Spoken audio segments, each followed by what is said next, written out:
what's up guys? Ito na naman tayo ngayon sa Maxzeal Fitness Center, okay? So yan, sa Maxzeal Fitness Center tayo. We are here to celebrate the birthday. Celebrate natin ang birthday ng ating isang friend na isa ring involved sa discipline. So, yan.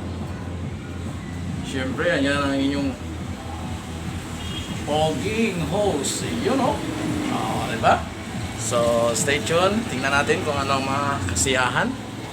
Alright. So, yan. Sige. Let's move up. Yeah!